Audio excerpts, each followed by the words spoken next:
Hello बच्चों, मेरे channel Gyandeep में आपका स्वागत है। आज हम पढ़ेंगे फागुन में सावन कविता, जिसके कवि हैं शिवमंगल सिंह सुमन। शिवमंगल सिंह सुमन का जन्म 5 अगस्त 1915 को उत्तर प्रदेश के उन्नाव जिले में हुआ था। इनकी प्रमुख रचनाएं हैं हिल्लोल, मिट्टी की बारात, प्रलय सृजन, वाणी की व्यथा। 1974 में इन्हें साहित्य अकादमी पुरस्कार और 1993 में भारत भारती पुरस्कार मिला। 27 नवंबर 2002 को इनका स्वर्गवास हो गया।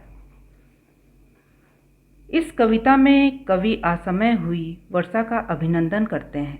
फागुन के महीने में हुई वर्षा से धरती से उठती सुगंध, महकता उपवन और पत्र विहीन डालियों पर फिर से कोपलों के आने की खुशी में कवि का मन होली के गीत फाग ना गाकर सावन के गीत कजली गाने को मचल उठता है। यह कविता शिवमंगल सिंह सुमन द्वारा लिखी गई है, जिसमें कवि ने प्रकृति की शोभा का वर्णन किया है। किस प्रकार ऋतुओं के परिवर्तन से सारी सृष्टि में खुशियाँ छा जाती है। चारों तरफ सुंदरता ही सुंदरता नजर आती है। प्रकृति तो सुंदर लगती ही है, साथ साथ हर एक मनुष्य का हृदय भी सुंदरता से खिल उठता है। तो इस कविता का सारांश हम जान लें। प्रकृति प्रेमी कवि ने इस कविता फागुन में सावन में असमय हुए वर्षा का स्वागत किया है। फागुन का महीना जो गर्मी का होता है, इस महीने में वर्षा के होने से सारी प्रकृति उसका अभिनंदन करती है। जब वर्षा की बूंदें धरती पर गिरती है तो मिट्टी की सौंधी सौंधी महक, पत्र विहीन पेड़ों की टहनियों में कोपले निकल आने से कवि का मन खुशी से झूम उठता है। फागुन में कजली गाने का मन होता है। फागुन में हम होली के गीत गाते हैं, लेकिन कवि को सावन के गीत कजली गाने का मन करता है। कवि कहते हैं, असमय वर्षा होने से आंखों में हरियाली का स्वप्न दिखाई देने लगा है। परिश्रम और संघर्ष के बिना जीवन का कोई मोल ही नहीं रहता। तो चलिए पढ़ते हैं फागुन में सावन।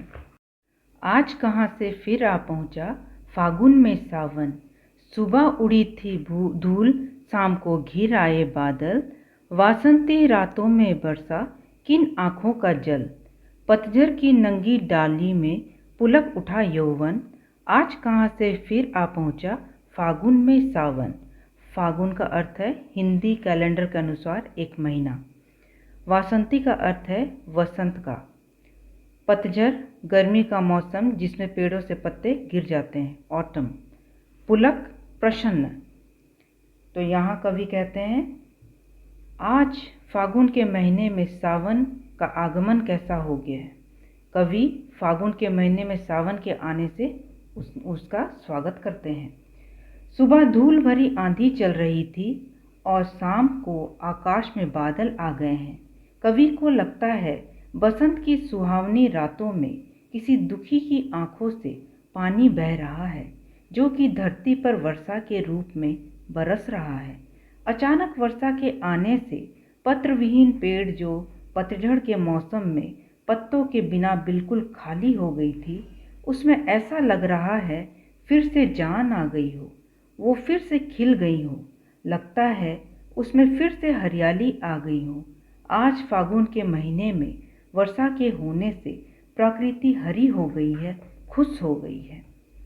सौंधी सौंधी मिट्टी महकी, गमक उठा उपवन, बिजली कौंधी आसमान में, धरती में सिहरन, होली में कजली गाने को फिर ललचाया मन, आज कहाँ से फिर आ पहुँचा फागुन में सावन।